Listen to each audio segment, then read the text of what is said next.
Assalamualaikum warahmatullahi wabarakatuh, sahabat semua yang dirahmati Allah. Namaku Siti Nuraida. Usia baru 24 tahun saat aku menginjakkan kaki di tanah Arab untuk pertama kalinya. Angin panas gurun menyambutku seperti tamparan keras kenyataan. Aku bukan siapa-siapa di negeri ini, aku hanya gadis miskin dari Pasuruan yang nekat jadi TKW demi mengobati buku yang terbaring sakit di kampung. Ayahku sudah tiada dan aku adalah anak sulung dari 4 bersaudara. Semua bergantung padaku. Hari pertama kerja di rumah keluarga kaya raya di Dubai adalah mimpi buruk. Rumah megah dengan pilar marmer tinggi dan lampu gantung seperti istana itu ternyata menyimpan tekanan yang luar biasa. Aku bekerja untuk keluarga Sheikh Mansur Al-Fatani, seorang duda beranak 2 yang dikenal sebagai pengusaha properti besar di Timur Tengah. Tapi yang paling membuatku takut adalah istri almarhumah ibunya yang masih tinggal bersama mereka dan para pembantu senior yang memandangku dengan jijik. Awas, jangan sentuh gelas kristal itu. Kau mau dipecat hari pertama? Hardik seorang pembantu senior, Khalid ketika aku mencoba membereskan meja makan.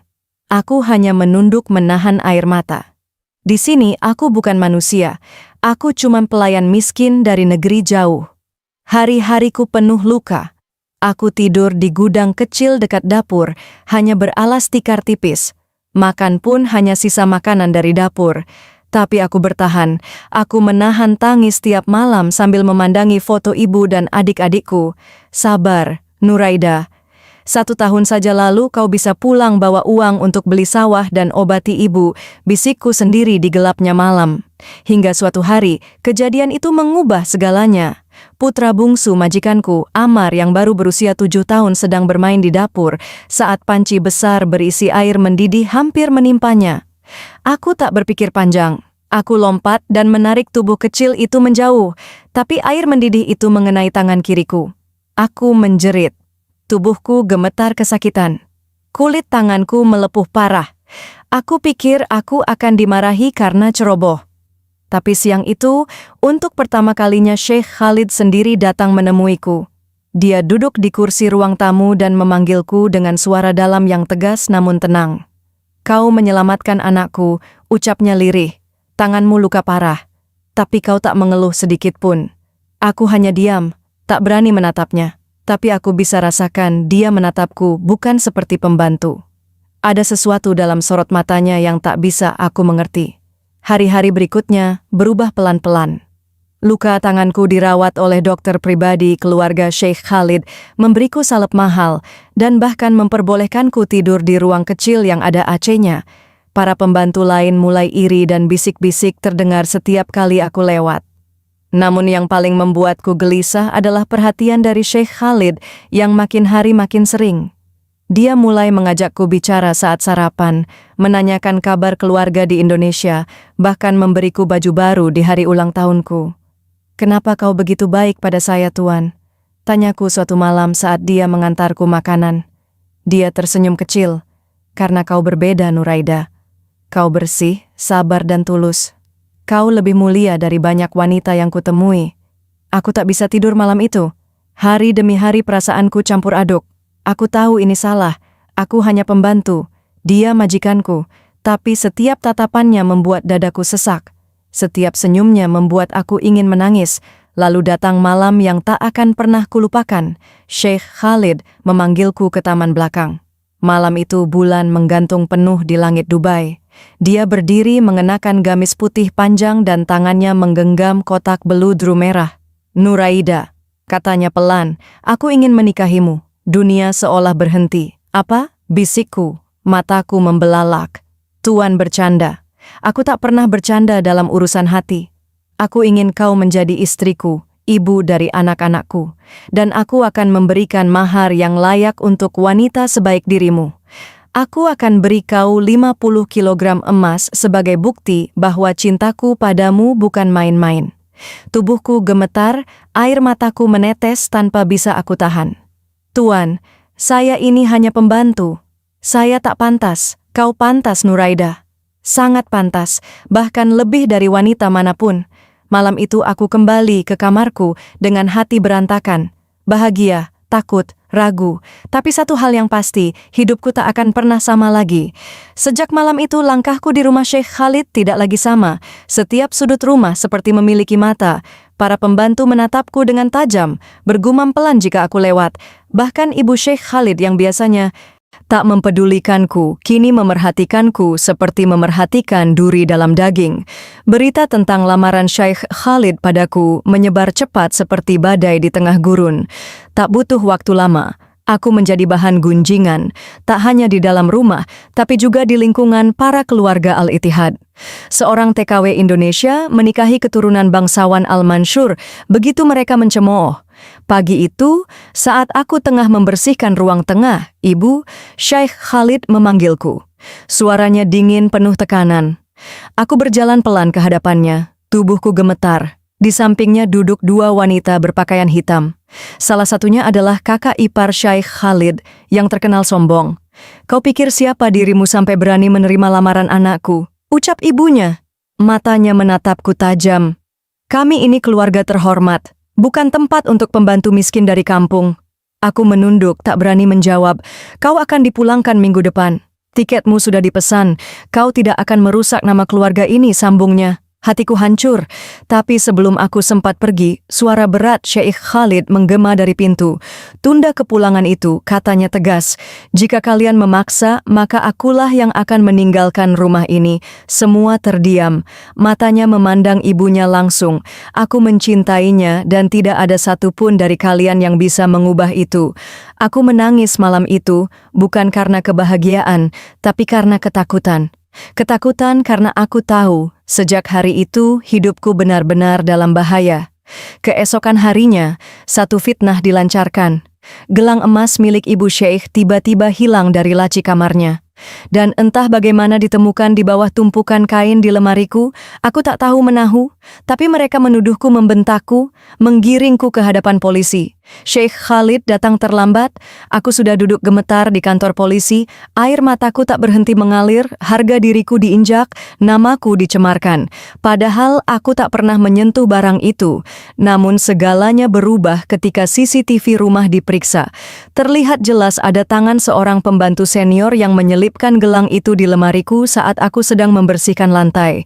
Polisi pun membebaskanku, tapi luka di hatiku tidak bisa sembuh secepat itu. Aku tak tahan lagi. Malam itu aku diam-diam meninggalkan rumah itu, membawa koper kecil dan paspor yang terselip di saku bajuku. Aku pergi ke penampungan TKW yang dulu pernah kutinggali saat pertama kali datang. Di sana aku bersembunyi, menangis, meratap, dan berharap semuanya adalah mimpi buruk yang bisa aku tinggalkan. Hari-hari di penampungan bukanlah istirahat. Aku jatuh sakit. Tubuhku demam, lemas, dan tak berdaya. Teman-teman sesama TKW mencoba menghiburku, tapi aku tak sanggup bangkit. Makan pun rasanya tak mampu. Namun di hari keempat, aku mendengar suara keras di luar kamar penampungan. Teriakan dalam bahasa Arab dan suara seseorang menyebut namaku. Syekh Khalid datang dengan pakaian lengkap, wajah cemas dan air mata yang tak bisa ia sembunyikan. Dia menerobos masuk ke dalam kamar, melihatku terbaring lemah dengan selimut lusuh. Ia mendekat, lalu berlutut di hadapanku. "Kenapa kau tinggalkan aku? Nuraida, aku mencarimu kemana-mana. Aku hampir gila, air mataku mengalir. Aku mencoba bangkit, tapi tubuhku masih lemah." Syekh Khalid membuka kotak kecil dari sakunya. Kotak beludru merah yang dulu pernah ia bawa. Tapi kali ini berbeda. Ia membukanya dan di dalamnya ada surat berisi kontrak nikah resmi dari pengadilan syariah. Ryan yang sudah diajukan atas nama kami berdua di hadapan para TKW lain dan petugas penampungan, ia berkata, "Aku, Khalid Al-Mansur, ingin menikahi wanita ini di hadapan kalian semua. Aku tidak malu, aku mencintainya. Dan aku akan menyerahkan 50 kilogram emas murni sebagai maharnya, bukan untuk pamer, tapi karena cintaku padanya tak ternilai." Semua terdiam, lalu tangis pecah. Aku, Siti Nuraida, gadis miskin dari Pasuruan yang dulunya hanya pembantu, kini dilamar di hadapan dunia dengan cinta yang tak bisa dibeli siapapun. Aku mengangguk pelan dengan suara gemetar. Aku menjawab, "Saya terima Syekh Zayed." Dan sejak saat itu segalanya berubah. Hari pernikahan itu tiba. Ryan tak pernah semegah hari itu. Undangan resmi tersebar ke seluruh penjuru kota. Nama Siti Nuraida, gadis miskin asal Pasuruan, menjadi buah bibir seluruh media Timur Tengah, bukan karena skandal tapi karena cinta. Cinta yang menembus batas darah, kasta, dan bangsa. Aku duduk di ruang rias Hotel Bintang 5, mengenakan gaun putih berhias kristal yang dijahit khusus oleh desainer Arab kenamaan. Kakiku gemetar bukan karena takut, tapi karena tak percaya. Cermin di depanku memantulkan wajah seorang wanita yang tak lagi dipandang rendah. Tapi yang paling menggetarkan hatiku adalah saat aku melihat seorang wanita tua berdiri di pintu ruangan. Ibu Sheikh Khalid. Ia mendekat perlahan, tak membawa amarah seperti dulu, tapi dengan air mata di pelupuk matanya. "Aku salah menilaimu. Nuraida," katanya lirih, "kau membuat anakku bahagia. Itu cukup untukku." Aku tak bisa berkata apa-apa. Kami berpelukan untuk pertama kalinya, pelukan yang hangat dari seorang ibu yang dulunya membenciku.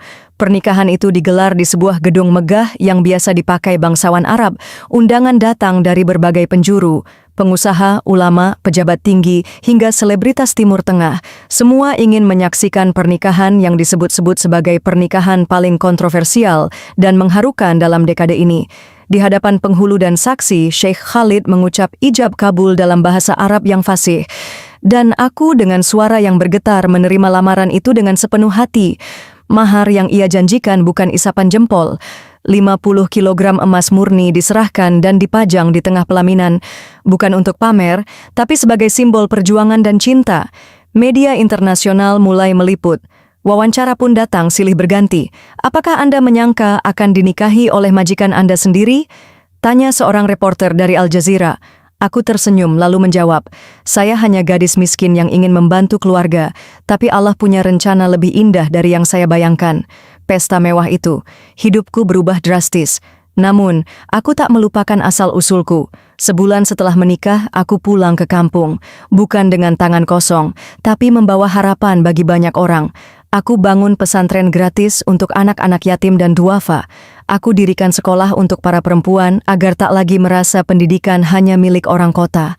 Dan aku buka program pelatihan keterampilan bagi para calon TKW agar mereka bisa bekerja dengan bekal ilmu dan harga diri.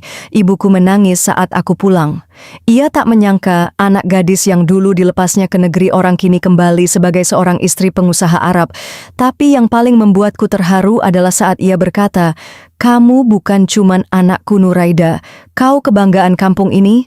Kehidupan baruku di Riyadh tak seperti dongeng mewah yang dibayangkan banyak orang. Aku tetap masak sendiri untuk suamiku. Aku tetap menulis surat untuk adik-adikku di kampung. Dan aku tetap bersahabat dengan para TKW lain yang dulu bersamaku di penampungan. Bahkan aku mendirikan lembaga khusus bantuan hukum dan perlindungan bagi para TKW yang mengalami kekerasan dan pelecehan. Karena aku tahu, aku bisa saja jadi salah satu dari mereka. Tapi takdir memberiku jalan yang berbeda, dan aku ingin membagikannya kembali.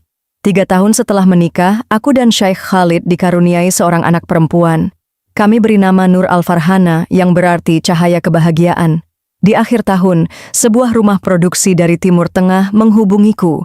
Mereka ingin mengangkat kisah hidupku menjadi film layar lebar. Katanya, ini adalah kisah cinta sejati yang langka. Kisah tentang pembantu yang menjadi permaisuri bukan karena ambisi, tapi karena ketulusan hati. Aku tak tahu bagaimana hidupku akan berjalan nanti, tapi aku percaya satu hal. Ketika kau bekerja dengan hati, mencintai tanpa syarat, dan bersabar dalam luka, Allah akan membalas dengan kejutan yang tak pernah kau duga. Dan inilah kisahku Siti Nuraida dari gudang dapur durian ke istana cinta yang membanggakan. Tamat.